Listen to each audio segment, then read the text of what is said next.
Jungle.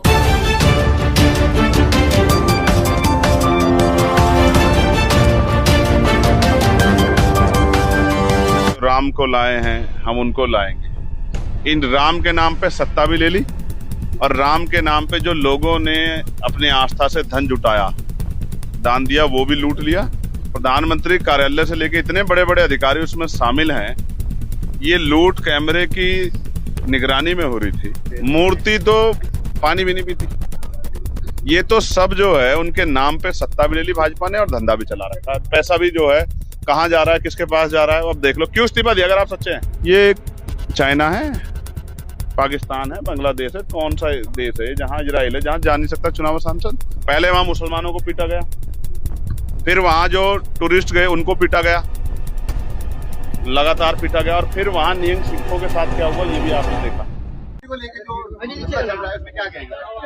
देखो, आप ये मान लो कि जिस तरह से पहले आपको याद है कि लूट हुई थी और लूट के मंदिरों को लोग ले गए थे, वो आता था, याद है नहीं याद है आपको? ऐसी ही लूट अब हो रही है और ये वहां हो रही है उस धरती पे जहां ये कहा जाता है कि भाई जो राम को लाए हैं हम उनको लाएंगे। इन राम के नाम पे सत्ता भी ले ली और राम के नाम पे जो लोगों ने अपनी आस्था से धन जुटाया, दान दिया, वो भी लूट लिया। तो ये तो राम के नाम पे लूटने वाले लोग हैं, और जो बड़े हाथी हैं उनको तो बचा दिया और उनको परिंदों को पकड़ के कह रहे हैं। किसी भी उसमें पूरा बोर्ड है, प्रधानमंत्री कार्यालय से लेके इतने बड़े बड़े अधिकारी उसमें शामिल हैं। ये लूट कैमरे की निगरानी में हो रही थी। कहाँ है ईडी, कहाँ है इनकम टैक्स, कहाँ है सीबीआई? क्यों नहीं पूछ कर रहे हो भाई? 2 लाख रुपए पे तो ईडी आ जाती है। संजय सिंह ने 1 लाख रुपए ले लिए थे। 1 लाख रुपए का आरोप लगा था संजय सिंह पे कि उन्होंने 1 लाख रुपए घूस ली, तो ईडी वाले पकड़ के ले गए थे, जेल बंद कर दिया। कहाँ गई ईडी? मनी लॉन्ड्रिंग नहीं है ये, करोड़ों रुपए घोटाले का मामला आ रहा है, चांदी, तमाम तरह की चीजें। हालांकि मैं तो बहुत इंटरेस्ट ले रहा हूं कि जिन्होंने दे दिया उन्होंने तो दे दिया, लेकिन किसी के भी जो है आस्था का अपमान ना हो, इसका ध्यान रखना था सरकार को। तो जब अयोध्या में लूट हो रही है और लूट के बाद असर कैसा है, वो अयोध्या का 2024 का लोकसभा रिजल्ट आपके सामने है। तो जैसा करोगे वैसा भरोगे। स्वर्ग नरक का तो पता नहीं, यही मिलेगा जो कुछ मिलना है। अब आप समझ लो कि बिना एफआईआर के एसआईटी का गठन, और एसआईटी ने क्या किया, और एसआईटी की रिपोर्टों पे कितना काम होगा, सब आपके सामने है। 1000 का घोटाला होने के बाद भी जो है 1000 का 1000 सॉरी बता दो, आप ही बता दो। 1000 करोड़ घोटाला होने के बाद जो है उन्होंने इस्तीफा दिया है। छोटी रकम है क्या ये? तो उस तरह किस तरह देखते हैं इनका? आप सहारनपुर को दे दो, यहाँ के सैकड़ों गांव आबाद हो जाएंगे।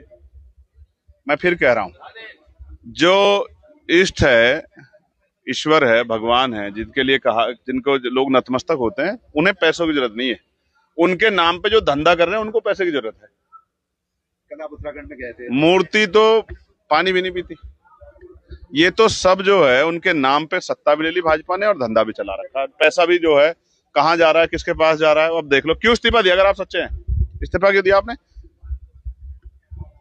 आपसे इस्तीफा दिलवाया गया कि चलो हम आपको लूट में जेल नहीं भेज रहे, डकैती में, लेकिन आप इस्तीफा दे दो तो अपनी वो बचा लो साथ। आप परिवार से मिलने गए थे, कहाँ गए आप मिलने? लेकिन जान दिया आप मिलने। आपके साथ बस रोका गया है। देखो, पुलिस अगर सिर्फ पुलिस होती ना तो हाथ जोड़ के मैं उनको हटा देता, लेकिन कल वहां पैरामिलिट्री फोर्स लगाई गई, एसएसबी और आईटीबीपी के जवान थे। और आप जानते हैं पैरामिलिट्री फोर्स का सबसे बड़ा समर्थक हूं मैं। पार्लियामेंट में उनकी पुरानी पेंशन के लिए, उनको शहीद का दर्जा मिले, इसके लिए सबसे ज्यादा लड़ा हूं मैं। होम कमेटी हो या पार्लियामेंट या कहीं भी जहां अवसर मिले हो। लेकिन अब समस्या ये है, कल वही जवान मेरे सामने था तो मैं उस जवान से लड़ना नहीं चाह रहा था ना, मैं लड़ा, मैंने उनसे हाथ ही जोड़े। इस उसमें जो है जिस तरह की पीड़ा मुझे पहुंची हो, तो मुझे रोज ही पहुंचती है। जब मेरे लोगों की हत्याएं होती हैं, जब हमारी बहन बेटियों पर अन्याय, अत्याचार, बलात्कार होता है, तो ये तो पीड़ा में रोज होती है। इनकी क्या दिक्कत है?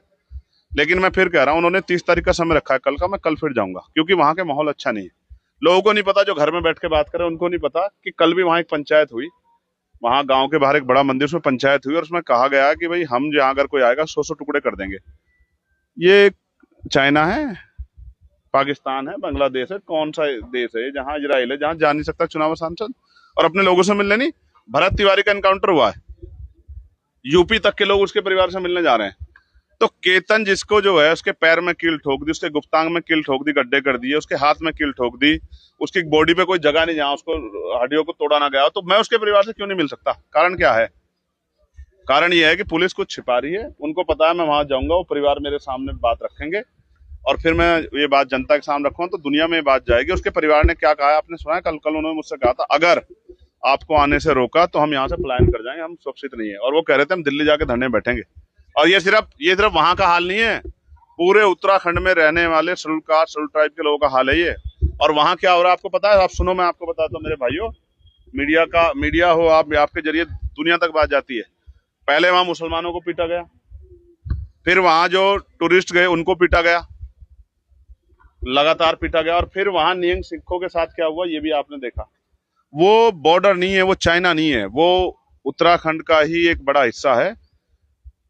वो जानबूझ के जो माहौल खराब करने का काम कर रहे हैं, ये स्वीकार नहीं होगा। हम लोग वहां जाएंगे भी, लोगों की आवाज भी उठाएंगे, और शासन प्रशासन उन्होंने चुनौतियां दी है टुकड़े करने की, मुझे नहीं दी। वो उत्तराखंड के मुख्यमंत्री पुष्कर सिंह धामी जी को, उनके चीफ सेक्रेटरी को, उनके डीजीपी को दी, मुझे नहीं दी। मैं कौन हूं? मैं वहां रहता नहीं हूं। लेकिन उन्होंने धमकी दी, कानून व्यवस्था को चैलेंज किया, तो इसका मतलब वो उत्तराखंड की सरकार को, हमारी पुलिस को, हमारी एजेंसी को कुछ नहीं समझ रहे। वो सोच रहे कि वही मालिक है, वो राजतंत्र समझ रहे हैं। ये राजतंत्र नहीं है, लोकतंत्र है। यहाँ हर व्यक्ति की पीड़ा सुनी भी जाएगी और उसकी बात पे अमल भी करना होगा। आपकी मुलाकात चुनाव नजदीक है तो 27 के चुनाव को लेकर क्या गठबंधन आपकी पार्टी के द्वारा किया जाएगा या अकेले चुनाव लड़ने दिया जाएगा? ये तो पार्टी के नेता बताएंगे, मैं तो कार्यकर्ता हूँ। अभी हाल में आपकी ओवैसी से मुलाकात हुई, आरजेडी से मुलाकात हुई, क्या कुछ बात? आप तो कहाँ से खबर आ रही है सब चीजें? ये सूत्र हैं आपके या ऐसे ही आप तीर चला रहे हो? देखो, लोकतंत्र में मैं और वो साथ बैठते हैं जिनका आपने जिक्र किया। दूसरे जो साथी जिनका वो लखनऊ में मुझसे मिले, वो बहुत सीनियर है इस आंदोलन में, और उन सबके लिए बधाई। और जो भी चुनाव की प्रक्रिया होगी आपके सामने आएगी, कुछ छिपेगा थोड़ा ही। अगर 2027 की बात करें तो क्या आपकी पार्टी अकेले लड़ेगी या फिर गठबंधन को कुछ दिया जाएगा? यार, मैं अकेला आदमी नहीं हूँ, पार्टी हमारे यहाँ लोकतंत्र है। जैसे बीजेपी की लिस्ट आने में कितना समय लग गया, जबकि लोगों को नाम पता था। तो जब कुछ होगा सब आपके सामने होगा, ऐसा मत करो। आप ऐसा मत सोचो कि मैं कुछ छिपा करूंगा। लोकतंत्र में कुछ छिपता है क्या? अच्छा चलाओ या बुरा चलाओ, चलाना तो आप ही को, तो आप ही बताएंगे भाई। धन्यवाद सहारनपुर, हम तो सहारनपुर से हैं, जो कुछ है हमें सहारनपुर ने बहुत कुछ दिया, इसलिए सहारनपुर का